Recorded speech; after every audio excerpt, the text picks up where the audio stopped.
آله وصحبه أجمعين. اللهم أصلح أمة محمد صلى الله عليه وسلم وجل أمة محمد صلى الله عليه وسلم وارحم أمة محمد صلى الله عليه وسلم. رب اشرح لي صدري ويسر لي أمري واحلل عقدة من لساني وقولي سبحانك لا علم لنا إلا ما علمتنا إنك أنت العليم الحكيم. ولا حول ولا قوة إلا بالله العلي العظيم. فإن أصدق الحديث كتاب الله وخير الهدي محمد صلى الله عليه وسلم. شر الأمور محدثات وكل محدثة بدعة كل بدعة ضلالة وكل ضلالة في النار.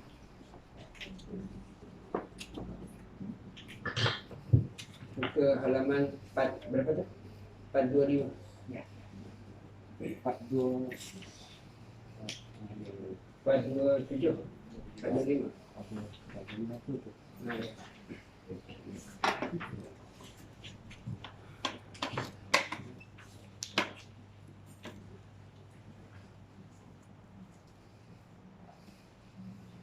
Qala al-musannif rahimahullahu tabaraka wa ta'ala wa nafa'ana bi'ulumi fid darain amin. Wa qala Ibnu Abbas radhiyallahu anhu 'anil nabiy sallallahu alaihi wasallam asyratu asnafin min ummati la yadkhuluna al-jannata illa man taba. أولهم القلاع والجيوف والقتات والديبوب والديوث وصاحب العاطبة وصاحب الكوبة والعتل والزنيم والعاق لوالديه. قيل يا رسول الله ما القلاع؟ قال الذي يمشي بين يدي الأمراء. وقيل ما الجيوف؟ وقيل ما الجيوف؟ قال النباش. وقيل ما القتال؟ قال النمام. وقيل ما الديبوب؟ قال الذي يجمع في بيت الفتيات الفجور. وقيل ما الديوث؟ قال الذي لا يغار على أهله. وقيل ما صاحب العرطبة؟ الذي يضرب بالطبل. وقيل ما صاحب الكوبة؟ قال الذي يضرب الطنبور. وقيل ما العتل؟ قال الذي لا يعفو عن الذنب ولا يقبل العذر. وما الزنيم؟ قال الذي ولد من الزنا ويقعد على قارعة الطريق فيغتاب الناس والعاق مشهور. Hadis Rasulullah sallallahu alaihi wasallam diriwayatkan oleh Ibnu Abbas. Ibnu Abbas mana Abdullah bin Abbas. Jadi dalam riwayat tersebut menceritakan tentang 10 golongan yang tidak masuk surga Allah Subhanahu wa taala. 10 golongan tersebut dari umatku. Dia tersebut secara umum min ummatin nas, dari umatku, min ummati, tidak masuk surga kecuali yang 10 ini bertaubat kepada Allah Subhanahu wa taala. Pertama disebut dengan al-qalla'. Baik itu ditanya Rasulullah sallallahu alaihi wasallam, apa dia maksud kalimat qalla'? Alladhi yamshi bainal umar. Artinya yang suka datang kepada penguasa-penguasa. Bukanlah memperbetulkan penguasa, datang mencari habuan, datang untuk mendapatkan sesuatu yang sehingga boleh menjual agama, itu yang dimaksud. Kalau datang untuk bernasihat, dan sebagainya, itu tidak salah, berlaku di zaman-zaman silam. Tapi maksudnya alladhi yadil umara, yaitu datang untuk mengampu bahasa kita secara mudah. Maka inilah penghuni neraka, kecuali kalau dia bertobat kepada Allah Subhanahu wa taala. Itu yang pertama. Yang kedua, apakah yang dimaksud dengan al-juyuf atau al-jayuf? Maka baginda menjawab, ialah orang yang membongkak kubur. Dia tujuan mengambil kain kafannya. Di zaman-zaman dahulu terkenal orang-orang bila dia baru meninggal dunia hari tadi, maka malam ni akan diambil kain kafan. Baik orang dulu dia jaga kubur. Jaga kubur. Hatta di tempat saya zaman-zaman masih belum merdeka, orang pekat tengok seminggu tak kubur. Seminggu tak kubur. Kami bukanlah orang ada orang mencuri itu tak. Tak adat dulu ni. Tu. Kalau ni tak, dia memang nak ambil kain kafan tu. Dan ini banyak berlaku di zaman-zaman silam. Bahkan zaman Rasulullah ada seorang yang melakukan perbuatan itu. Baik. Lepas itu yang kedua, ditanya Rasulullah SAW, apa itu Al-Qattat? Al-Qattat, Nabi kita menjawab, orang yang suka mengadu domba, memecah belahkan umat Islam, memecahkan jiran, memecahkan masyarakat. Itu termasuk tak masuk surga kecuali dia bertobat. Bertobat. Dan tobat ni hubungan dengan manusia, maka sudah tentu dia kena hubung baik balik orang dipecahkan. Aku penyebab, sehingga pecah satu sama lain. Kalau tidak, Allah tidak akan terima taubatnya. Sebab ni hubungan dengan manusia, berbeda dengan dosa yang berhubungan kait dengan Allah Subhanahu wa taala. Macam kita solat tinggal turun kait dengan Allah, atau puasa tinggal bukan dengan Allah. Tapi ini memecah belah hubungan kait dengan masyarakat. Maka perlu kita minta kepada mereka, atau satukan balik, aku penyebab kamu dulu pecah. Kita satukan balik, maka kembalilah kita diterima oleh Allah Subhanahu wa taala. Terlepas kita dah dari benda tersebut. Ini beratnya hubungan yang dengan manusia. Jadi benda-benda yang telah berlalu, namam sekali nama. Benda tidur, kita ungkit balik. Masyarakat elok dah. Ungkit balik, pecah pula. Dan ini berlaku dalam hidup kita. Berlaku dalam hidup. Maka ini perlu kita faham agama. Jangan hanya kita mendapatkan dunia, tapi akhirat kita tergadai, kita tak nak. Lama tergadai di akhirat, tak ada gunanya hidup di dunia. Biar tergadai kita di dunia ini, tapi akhirat kita selamat, itu yang terbaik buat kita. Sebab tak ada istilah penyesalan selama-lamanya menyesal di akhirat. Penyesalan di dunia masih boleh kita selamatkan diri kita, tapi penyesalan di akhirat berkepanjangan selama kita tidak mendapat rahmat daripada Allah Subhanahu wa taala dan kasih sayang daripada Allah Subhanahu wa taala. Lanjutnya Rasulullah ditanya, apa itu daibub? Ad-daibub yaitu orang yang menghimpunkan perempuan-perempuan di rumahnya, dia akan jadi pelacur. Jadi pelacur. Jadi ibu ayam.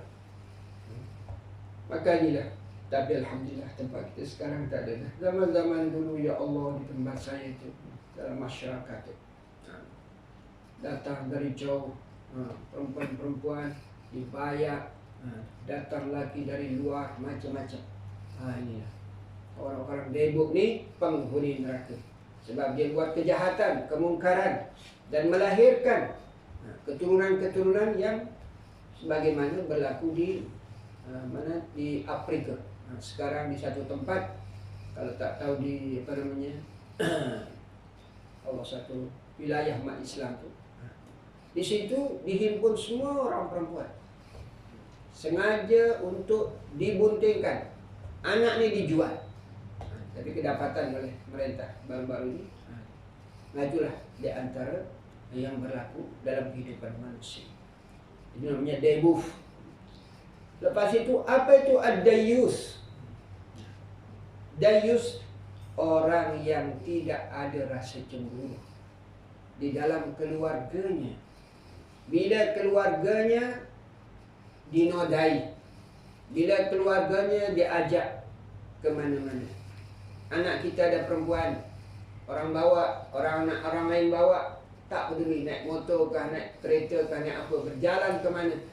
Hilang berapa hari pun tak peduli. Ini namanya dayyus. Tak masuk surga mak pak ni. Jadi kalau dia bertobat kepada Allah Subhanahu Wa Taala. Atau bini dia orang bawa merata, tak peduli. Na'udzubillah, tak ada di tempat kita. Maka ini diantara semua dengan ad-dayyus. Tak ada kecemburuan. Adik kita kah? Mak menakan kita kah? Keluarga kita? Tak peduli. Dia punya pasal aku. Contoh. Maka ini termasuk terlibat kita esok, terbabi kita esok pada hari kiamat.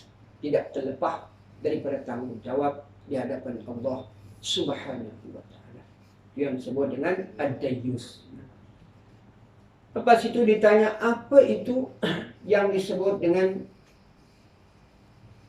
arnabah, artabah, orang yang memukul gendang. Artinya zaman lah ni tak ada lah gendang. Zaman lah ni jenis-jenis alat moden, musik, bunyi, melompat-lompat menyanyi dan sebagainya. Semuling ke apalah jenis. Maka inilah termasuk di antara kena bertobat kepada Allah Subhanahu Wa Taala. Apalagi alat-alat ini yang melupakan kita, melalaikan kita kepada Allah Subhanahu Wa Taala. Kalau semalam contohnya artis tu main yang bebas menari dan sebagainya, laki perempuan, anak muda, orang tua, sanggup sampai pagi. Yang lama-lama kita tahu dah berapa banyak dijumpai kondom-kondom di tanah lapang. Ini pesan kerusakan moral dalam manusia itu sendiri. Maka inilah yang disebut oleh Nabi kita, awal dah sebut benda-benda tersebut. Tapi mungkin kita kurang mengambil berat dalam bab tersebut, sehingga berlakulah apa yang sudah berlaku. Na'udzubillah. Alhamdulillah sekarang ini kesedaran umat Islam, alhamdulillah, mudah-mudahan berterusan sehingga suasana hidup kita aman, tentram, anak-anak kita aman dan sebagainya. Tidak perlu kita merenung, menyusahkan dan lain sebagainya. Baik. Lepas itu, apa yang dimaksud dengan kubat? Kubat, orang yang memukul gendang. Gendang juga lah istilahnya. Alat-alat sekarang ini yang macam-macam jenis, yang mengajak orang melupakan Allah SWT. Itu kalau orang nak pukul kompang tu, atau apa namanya rebana, atau yang sambil marhaban, itu tak boleh. Ini ajak orang yang menimbulkan nafsu serakah yang tidak dan pergaulan yang bebas, maka itu tidak dibolehkan oleh Islam. Apa yang dimaksud dengan utullin? Dalam Quran memang ada kalimat utul. Beliau menjawab orang yang tidak memaafkan dosa dan tidak menerima keampunan. Jadi kawan kita bersalah, minta maaf pada kita, tak bagi muka. Kita jumpa esok di akhirat. Baik, mudah sangat nak jumpa di akhirat ni. Kadang-kadang orang kampung macam tu. Esoklah kita jumpa ke akhirat. Dia tak mau nak maafkan kau. Dendam. Bagaimana nak jumpa di akhirat? Nak cari kawan tu, manusia tak tahu nak kata bagaimana. Bukan macam perhimpunan 1 juta, 2 juta. Dari zaman Nabi Adam, nak cari kawan tak manusia. Lebih sekarang di dunia, selesaikan masalah kita. Selesailah kita esok hari kiamat. Tenang, hidup kita berjalan, menyelesaikan diri kita dengan Allah hubungankan dengan solat kita, dengan puasa dan sebagainya. Dan berhubungan manusia terlepas dah, itu yang terbaik buat kita. Jangan dendam, jangan ada perasaan tak memaafkan orang, sedangkan Allah yang menciptakan kita, Allah juga yang memberi kita segala-galanya. Sifatnya Ghafurur Rahim, Maha Pengampun, Maha Kasih Sayang. Jangankan kita lagi sebagai hamba Allah Subhanahu wa ta'ala. Itu sifat pemaaf ni sangat penting. Sebab itu Nabi kita pun juga di antara sifat dia, sifat pemaaf. Maka kita sebagai umatnya, ikutilah Rasulullah Sallallahu Alaihi Wasallam.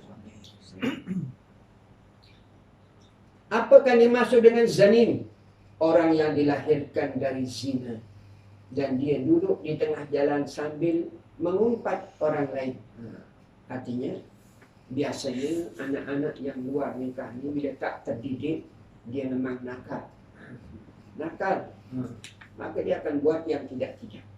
Itulah di antara perkara-perkara berlaku di dalam bab tersebut. Sebab itu orang kerajaan Amerika, anak-anak zina ni jadi tentara, kirim perang dan sebagainya.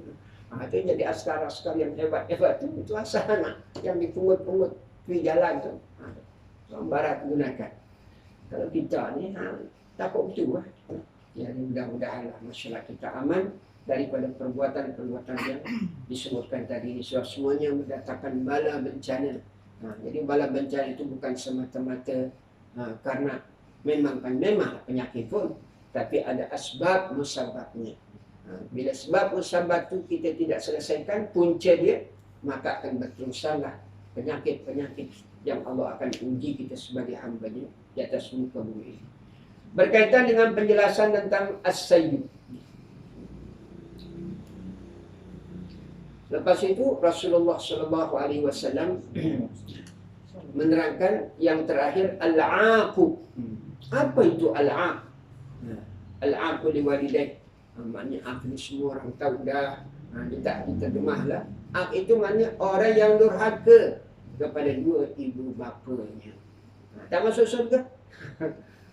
Melainkan kalau mak pak dia maafkan dia lepas, barulah lepas. Selama tak keluar dari mulut aku maafkan kamu, selama itulah menderita di akhirat. Sebab itu kita dengan mak pak kita jangan sampai ada terasa mak kita, pak kita kan minta maaf. Yang masih hidup lah, yang sudah mati, kita bacakan bacaan, kirimkan, hadiahkan bacaan. Kesemuanya ini adalah untuk melepaskan kita daripada sesuatu yang kita tak mau esok hari kiamat mak kita, pak kita bergantung kat belakang kita nak masuk surga. Nak pergi mana anakku? Aku ni tersangkut ni kat neraka. Nak pergi neraka. Tahu kamu nak masuk surga? Ingat tak? Kamu tak pernah tengok aku berapa tahun. Kamu dengan bini kamu saja. Contohlah. Lupa kan? Kadang-kadang kita lupa. Sibuk dengan anak, sibuk dengan bini kita semua. Lupa mak pak kita. Tak pernah timbul pertanyaan pada keadaan ini. Maka ini termasuk menyangkut persoalan kita esok pada hari kiamat. Jadi masih di dunia ni kita minta maaf sebaik-baiknya dengan mak pak kita. Dan mak pak ini tak ada lah istilah dendam kita. Bukan macam kita sebagai anak. Silap sikit, ada rasa tak suka mak pak. Mak pak ni tak ada. Dan bagi kita tak ada istilah ingin nak ambil harta benda kita. Kita ni ada tujuan nak buat baik kalau dia banyak benda. Tujuan ada tujuannya. Banyak benda dia supaya kita boleh dapat lebih. Jadi ada tujuan tu. Dia tak ada istilah itu mak pak ni. Sikit pun tak ada. Sebab itu kita perlu berbakti kepada mak pak kita. Supaya jangan kita tersangkut esok pada hari kiamat. Kalau kalimat is saja pun tak boleh. Bagaimana kalau sampai dia terasa perasaan dia. Itu di antara yang berhubungan dengan mak pak yang disebutkan dalam kitab kita. Baik. Lepas itu 10 golongan. Nanti terjemahan yang lain itu baca sendirilah. 10 golongan yang tidak diterima solatnya. Masya Allah. Tadi kita tak masuk surga. melainkan taubat pada Allah. Kalau berhubungan kait dengan Allah, berhubungan kait dengan manusia, kita minta datang ke rumah dia, minta maaf dan sebagainya, kesilapan kita yang lalu. Sekarang ini 10 golongan tidak diterima oleh Allah Ta'ala salatnya. Asratu nafarin, kata Nabi. 10 golongan la yaqbalallahu Ta'ala salatahum, tidak diterima sembahyangnya oleh Allah SWT. Siapa dia? Rajulun shalla wahidan bighairi qira'atin. Seorang yang sembahyang sendiri tanpa membaca Fatihah. Dia tak baca Fatihah lah. Tak baca Fatihah ni sembahyang sendiri. Kalau berimam dia tak baca Fatihah sah. Mengikut pendapat 3 mazhab. Imam Abu Hanifah boleh, Imam Malik boleh, begitu juga Imam Ahmad pun juga boleh. Sah sembahyang makmum itu yang tidak membaca Fatihah. Kalau kita tak boleh. Sama ada kamu imam, sama ada kamu makmum, wajib baca Fatihah. Kecuali kalau kita masbuk. Imam tu jumpa kat rukuk, baca Fatihah yang mana waktu habis dah. Tak ada masa dah. Jadi Fatihah itu rukun. Jadi kalau kita sembahyang memang kena baca. Memang kena baca. Jangan tak baca pula Fatihah tu. Cari orang masuk Islam tu hal lain tu. Dia tak ada nak belajar, tapi wajib solat. Tak boleh dia tak solat, kena wajib solat. Tadi kita ucap contohnya, masukkan Islam, ucapkan syahadu an la ilaha illallah. Lepas itu suruh dia solat zuhur. Ajak dia, tak boleh juga ajak sampai nak dekat zuhur tu. Memang tak boleh Fatihah tu. Suruh baca subhanallah, subhanallah, subhanallah. Berapa banyak huruf yang ada dalam surat Fatihah. Begitulah di antara makna atau berapa ayat yang ada. Jadi rajulun shalla wahidan bighairi qira'atin. Yang kedua, rajulun yu'addi zakata. Atau mungkin dia baca Fatihah, tapi bacaan Fatihahnya tak kena. Ini yang penting. Waktu kita belajar baca Fatihah ni, ustaz kita ada, atau bagi kita muslimat ada orang yang mahir Quran dia, belajar perbetul bacaan kita, perbetul. Supaya betul, sebab Fatihah ini asas dalam solat. Kalau tak kena Fatihah, habis solat tu. Kalau rukuk biar tak baca, tak apa, sahnya. Dia tak baca doa iftitah pun tak apa. Sama dengan tahiyat. Kena perbetul tahiyat kita. Kalau tak kena syiddah di situ merubah makna, habis bayang kita. Ini pentingnya kita harusi bab yang berhubungan dengan solat kita. Saling tasbih dengan ustaz kita dengar bacaan pun. Perbaiki. Hanya kita melihat yang atasnya. Tapi yang asas kita tak ambil berat. Sedangkan itulah yang menentukan kita lepas esok pada hari kiamat. As-salatu, as-salatu, as-salatu, kata Nabi. Salatmu, salatmu, salatmu, kata Nabi. Dia tak kata benda yang lain. Awal tu salatnya. Yang penting tu, yang lain pun wajib juga. Tapi di antara salat tu asas yang akan dipertanyakan oleh Allah Ta'ala esok pada hari kiamat. Itu jadi penting kita belajar anak-anak kita. Perbetulkan bacaan Fatihah dia. Takut tak kenalah kan apa sembahyang dia betul. Jangan dia esok pada hari kemana heran. Aku sembahyang ya Allah sekian lama aku sembahyang. Bacaanmu tak betul kata Allah, mana kita apa. Tak ada kajak kamu. Tak boleh kita nak kata tak ada. Esok pada hari kiamat. Yang kedua, rajulun la yu'addi zakata. Lelaki yang tidak menunaikan zakat hartanya. Sama ada yang berhubungan harta perniagaan, sama ada berhubungan dengan harta barang kemas dia. Dia tak pakai barang kemas dia. Contohnya dia ada cincin dia, ada gelang dia, simpan. Sudah mencapai berat dia 85 gram. Contohnya. Berat. Bila setahun, kan wajib zakat. Dia biar. Kalau dia pakai, tak apa dia pakai. Dia tak pernah pakai, simpan terus. Jadi kalau pakai, tak apa pakai. Walaupun dah tahap sampai 80, 5 gram, 90 gram, 100 gram pun tak apa. Jangan sampai tahap yang melampaui sana. Mengikut uruf di dalam masyarakat itu. Kalau contoh, dia pakai 100, tak ada apa kata orang. Semua orang kampung, orang kaya-kaya semua. Pakai emas semua. Jadi 100 gram tak ada apa lah. Itu tak dikira kena zakat. Tapi kalau ada dalam kampung tu, 200 gram, 100 gram, orang kata, ada ulama mengatakan, sudah kena bayar zakat juga. Walaupun dia pakai. Itu di antara uruf. Maknanya uruf. Baik. Jadi rajul la yu'addi zakata. Jadi zakat perniagaan ke, zakat kambing ke, lembu ke, kerbau itu ada dalam kitab fiqh kita. Bab tersebut pelajari pada ustaz kita yang fiqh. Insya-Allah.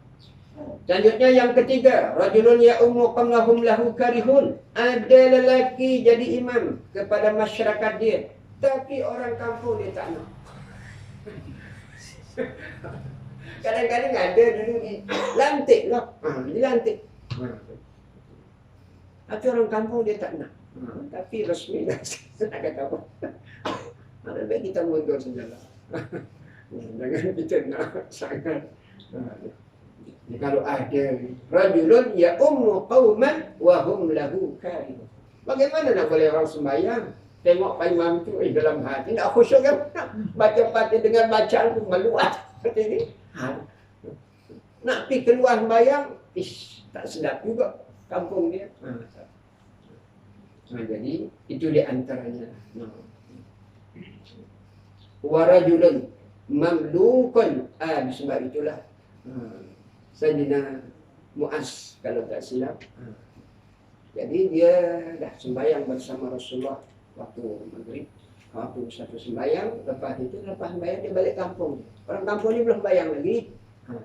Dia pun naik dah jadi imam. Naik jadi imam. Dia baca ayat panjang. Panjang ni baca ni. Sahabat. Mu'az betul. Lepas itu ada seorang ni ada benda yang penting.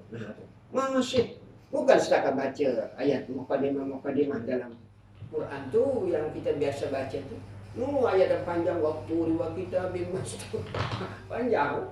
Jadi belakang ni akhirnya ya Allah dia kata melaut dia bagi tahu Rasulullah. Dipanggil Rasulullah. Apatatun anta ya Mu'az?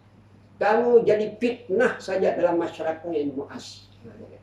Dari situ kalau kamu balik kampung, maka sesuaikanlah ayat yang membaca dengan orang kampung. Kecuali kalau memang kat surau kita ni 2 orang aja. Pak Imam dengan Tok Bilal. Tok Bilal kita siap kata tak apa Pak Imam, baca yang panjang aku seronok. Dia kata, bacalah 2 juz kamu tahu. Redha dia. Tapi kalau tak redha jangan. Bila kita rani macam ni jangan. Apalagi masjid tepi jalan, jangan panjang-panjang. Hak orang banyak. Dia nak ada urusan itu. Sampai tahap itu pun Islam diajak kita. Bukan ikut diri kita dah. Islam ajak, Nabi ajak. Sebab itu dikira bila orang boleh jadi imam, boleh meraih makmumnya, berarti dia boleh jadi pemimpin. Sampai menentukan. Imam ni boleh jadi pemimpin. Tapi kalau dalam imam saja pun dia tak boleh jaga jamaah dia, makmum dia, mana nak jadi pemimpin lagi? Tapi sampai tahap itu tentang imam. Jadi suasana makmum kalau kita ambil kira. Baik. Rajulun mamlukun adikun. Seorang lelaki yang menjadi hamba, lari dari tuannya. Tak boleh lari. Haram lari dari tuan dia. Atau zaman kita tak adalah hamba. Mai orang Indo lari orang Indo. Itu tak boleh lari kecuali kalau dia lari itu kena disiksa oleh tuan dia. Pergilah ke polis lapor. Tapi kalau baik tuan dia, baik orangnya, baik yang ambil dia sebagai pekerja, lepas tu dia sendiri mencuri pula. Ini memang tunggu azab lah soal kiamat tu. Jadi antara tak boleh, jangan lari. Mamlukun adik. Atau kita pekerja. Tak beramanat dengan tuan kita. Kita rusakkan apalah dan sebagainya, kita lari dari kerjanya. Itu termasuk juga. Walaupun tidak disebut, tapi itulah suasana kedudukan. Zaman kita ni tak ada hamba saya. Kita kerjalah, pekerja dan sebagainya. Maka kita perlu beramanat dalam kerja itu sendiri. Jangan sampai ada kita melakukan perkara tersebut. Itu tak boleh, tak diterima oleh Allah Subhanahu wa taala. Sembahyang kita tak diterima oleh Allah. Bila kita berkhianat, sembahyang tak diterima. Sehingga dalam keterangan hadis-hadis Nabi kita, man ishtara thawban bi ashrati darahim. Siapa membeli baju harganya 10 ringgit, contoh 10 ringgit. Wa bi darahim dirhamun wahidun haram. Tapi dalam 10 itu ada 1 dirham haram. Contoh, nak beli baju. Tapi tengok-tengok duit kita 9 ringgit, tak cukup. Harga itu 10. Satu ada kita jumpa kat tepi jalan, ambil duit itu, pungut, kita pakai dulu. Maka yang selama RM1 itu belum dikembalikan kepada tuannya, masih kat baju yang kita pakai selama itu tak diterima solat kita. Ya Allah. Bayangkan. Itu perlu kita jaga bab-bab tersebut dalam hidup kita sebagai hamba Allah Subhanahu wa taala. Rajulun syaribul khamri. Lelaki yang minum arak. Yang zaman sekarang ini ketum dada termasuk ada ketum apa? Nauzubillah. Syaribul khamri. Tak masuk surga. Tak diterima sembahyang. Dia nak cari sembahyangnya, dia dalam keadaan mabuk. Mudamminun, dan dia menjadi pemabuk, penagih dadah dan sebagainya. Bagaimana sembahyang orang penagih dadah? Tengok keadaan ni. Badan hancur bila dadahnya, ketum lagi dan sebagainya. Wa mra'atun batat wa zawjuha sakhitun 'alaiha. Perempuan yang tidak, suaminya marah sama dia. Artinya bila suami dia ajak dia tidur, dia tak mau ke bilik, dia tidur tempat lain dan sebagainya. Sehingga marah suami kita.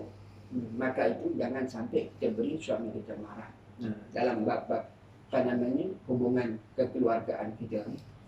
Kalau tak kena lah, kalau yang kena tak apalah. Kalau tak kena, keluar kita tanpa diketahui oleh suami kita. Tak diketahui oleh suami, marah suami kita. Selama marah suami, selama itu telah dilaknat oleh Allah Ta'ala. Sampailah kita balik rumah. Kalau dia keluar lah, kemana tanpa izin. Lah zaman sekarang mudah bukan macam zaman dulu. Suami kita kerja dulu kat Kuala Nerang. Kita ada kat sini, kat Jitra ni, contohnya. Telefon pun payah zaman dulu ni. Beras tak ada, susu tak ada. Mesti kena keluar bini kita. Maka itu tak apalah. Tapi kalau dalam keadaan sekarang ni, kemudahan ada, telefon sekejap aja. Aku nak keluar boleh jawab. Ni nak beli barang anak-anak, nak ada nak makan, gitu. Minta izin. Benda-benda ni tak tahu kita berlaku dalam hidup kita. Jadi hendaklah kita atau umpamanya balik-balik rumah suami kita masak tak ada. Kita tidur lenong sebagai isteri. Panggil senyap tak kata apa. Marah suami. Jangan. Bagi tahu aku ni kurang sihat ke, batuk ke, sakit kepala kan sebagainya. Supaya bolehlah beli kat luar tu. Atau kita pesanlah zaman ni kalau kita tak sihat nak masak ni. Oh mohon maaf Abang. Tak boleh nak masak sakit kepala sungguh. Belilah untuk anak. Macam tu. Senang. Jangan sampai dia marah tu. Kewajiban kita sebagai isteri. Masak. Itu termasuk di antara benda. Sehingga boleh menimbulkan musyus kita sebagai seorang perempuan. Bila keluar kita tanpa pengetahuan suami, nasihat tak dengar juga, keluar juga, maka boleh suami kita tak bagi kita nafkah. Baik. Wa imra'atun hurratun tusalli bi ghairi khimarin. Juga di antara yang tidak diterima sembahyangnya. Ini masalah sembahyang ni. apabila perempuan sembahyang tanpa menutup aurahnya. Atau pakai telekung. Tapi dia tak perhati ada rambut tak keluar, tak ada rambut keluar. Rambut ni termasuk aurah.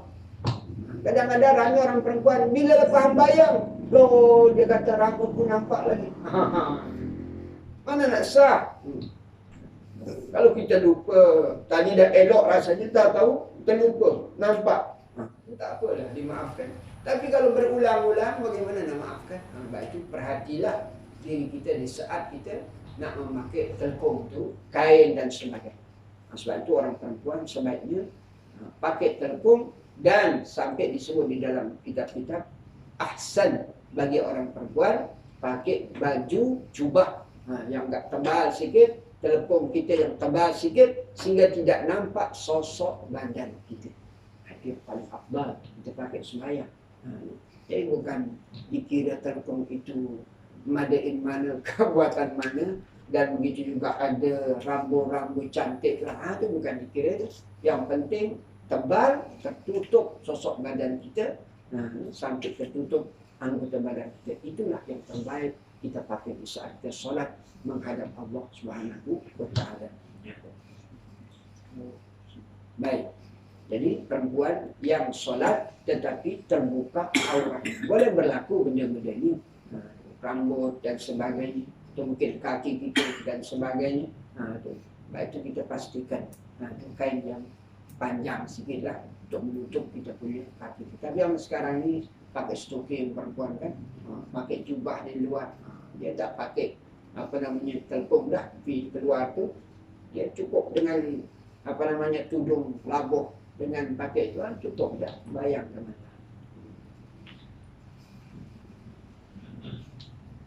Itu di antara yang tidak diterima salatnya oleh Allah Subhanahu wa Ta'ala. Begitu juga di antaranya akilur riba, orang yang memakan riba tidak diterima salatnya, sebab benda itu benda haram. Baik itu kita perlu elak makan riba, pinjaman sistem riba elak, kita baik pinjaman sistem Islam. Sebab riba ni di antara dosa yang paling besar, dan dosa paling besar memang syirik lah. Tapi di antara dosa yang langsung Allah sebut, siapa yang tak mau berhenti dengan riba, berarti aku akan perangi dia.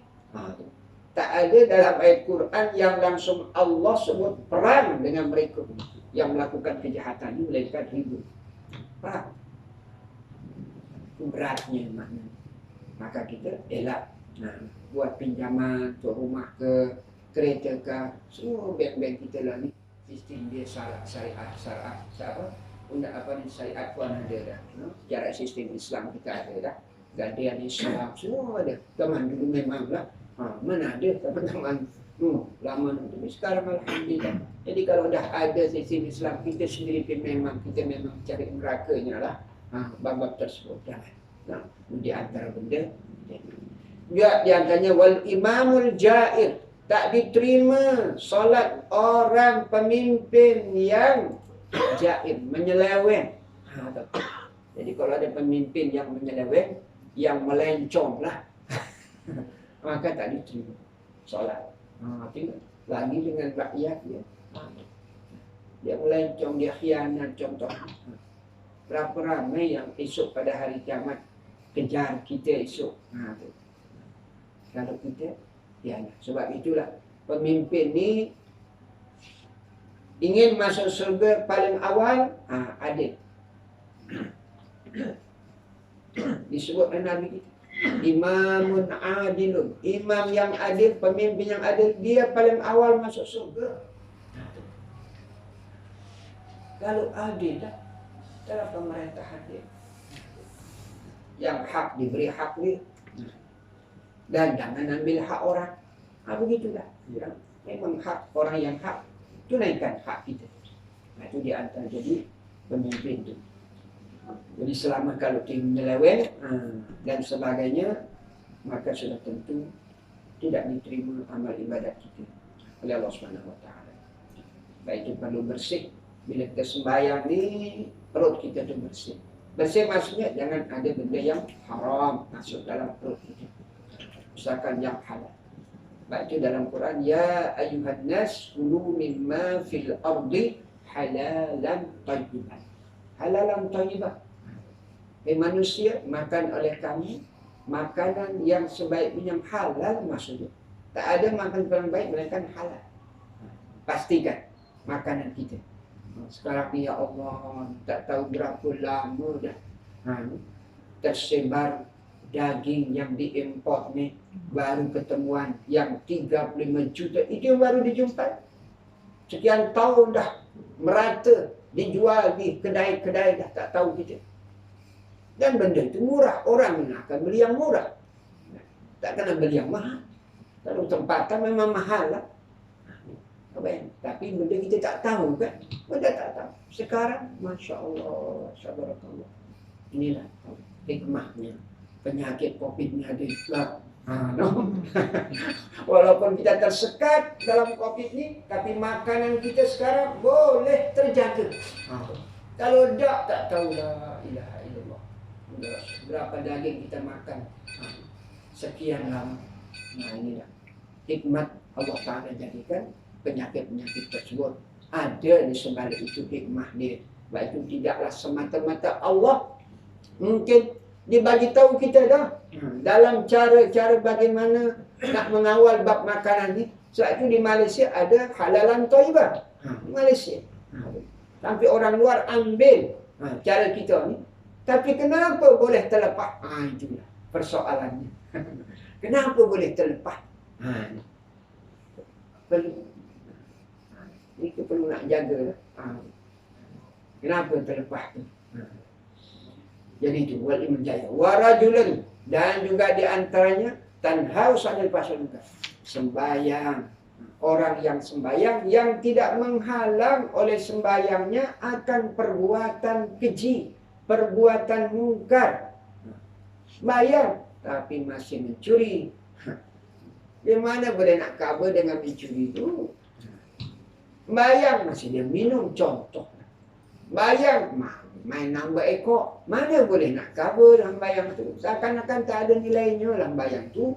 Sedangkan sembahyang ini adalah kita cuma tahu inna sholata tanha 'anil fahsya'i wal munkar wa la dzikrullahi akbar wallahu ya'lamu ma tasna'un. Sesungguhnya sembahyang itu menghalang kamu daripada berbuat kejahatan, maksiat, apa je jenisnya. Tapi sembahyang jenis mana yang boleh menghalang? Kalau kita betul-betul melaksanakannya, melakukannya dengan kekhusyuan. Syarat hukum memang betul dah, tapi khusyuk itulah yang akan menilai solat kita menghalang dari perbuatan keji, perbuatan mungkar dan lain sebagainya. Ini di antara benda yang penting dalam hidup kita. Padanya solat kita mudah-mudahan boleh menghalang kita. Bahkan la yazdadu minallah ila bu'ada. Maka semakin jauh daripada Allah Subhanahu wa taala. Bayang tapi kita semakin jauh. Masih bercampur aduk antara perbuatan halal haram dalam hidup kita ni. Dan jangan. Jadi kalau kita betul-betul sembahyang boleh menghalang, maka itulah yang terbaik kepada kita sebagai hamba Allah Subhanahu wa taala. Mudah-mudahan kita boleh jaga sembahyang kita ni agar kira sembahyang kita ni dialah menyelamatkan kita esok hari kiamat. Bila tengok timbang sembahyang kita, Allah bersihnya, yang lain itu lepas dia, kita boleh masuk surga Allah Ta'ala. Tapi kalau sembahyang tak lepas, yang lain lagi kat belakang, jangan harap nak lepas. Itu di antara makna sembahyang kita penting, perlu kita jaga. Lain yang wajib kita jaga, yang sunat pun buat jugalah. Jangan setakat yang wajibnya saja, sunat dok. Takut kurang. Yang wajib tu nak tampal dengan apa? Besok pada hari kiamat, dengan sunat ni lah kita tampal dia. Maka itulah juga di antara kelebihan COVID ni, boleh nambah solat. Boleh kita nambah solat kita. Yang dulu Allah payah. Coba waktu musim sekolah. Semua sekolah kan nak solat Duha yang payah. Lah ni pakai online. Boleh bayang kat rumah sebelum kita bagi pelajar kita. Allah, bayang dulu duha 2 rakaat ke. Jadi dah. Ini diantara sehingga seorang ulama saya terbaca. Seorang ulama hadis, muhaddis zaman silam ni. Namanya Hannad, Imam Al-Hannad Ad-Darimi. Jadi ada seorang, dia mengajar di rumah dia, bila habis mengajar, nak masuk waktu zuhur, dia pergi masjid. Tapi dia tak masuk waktu zuhur tu. Awal lah, habis subuh, dia mengajar waktu subuh tu. Dekat rumah dengan masjid. Habis mengajar tu, dia pergi masjid. Masjid sembahyang duha. Habis sembahyang duha, sambung sampai dah dekat zuhur. Balik lagi, dia uduk kat rumah. Lepas dia uduk kat rumah, pergi sembahyang zuhur lagi di masjid sebenarnya. Dari masa dia tak balik, dari zuhur tu sembahyang terus sampai asar bayar. Habis sembahyang asar, berjamaah di masjid, tak boleh dah sembahyang sunnah lepas asar.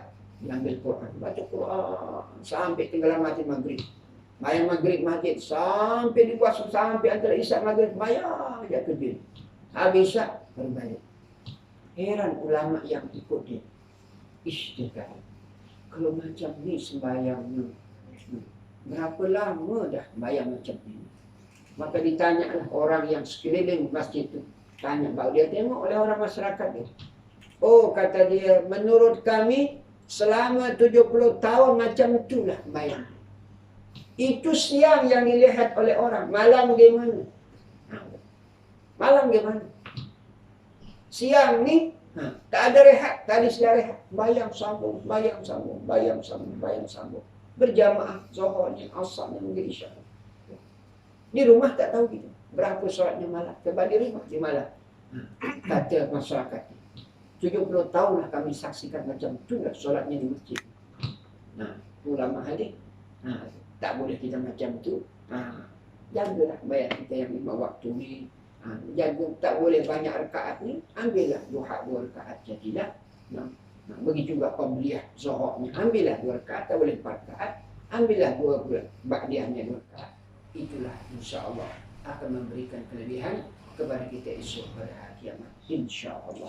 Asal-katulah perjalanan SWT yang kita baca malam ini, mudah-mudahan apa yang kita baca, mudah-mudahan jauh kita daripada tidak diterima salat kita tadi yang dibaca, yang disebutkan kita oleh hadis Rasulullah SAW, dan perbuatan-perbuatan yang disebutkan tadi menyebabkan tidak boleh masuk surga. Mudah-mudahan kita terelak dan mudah kita akan masuk surga Allah esok pada hari kiamat. InsyaAllah. Wallahu a'lam. Ini mari sama-sama sebab kita ada sikit. Silakan. Mungkin sikit. Silakan. Astagfirullahaladzim. Astagfirullahaladzim.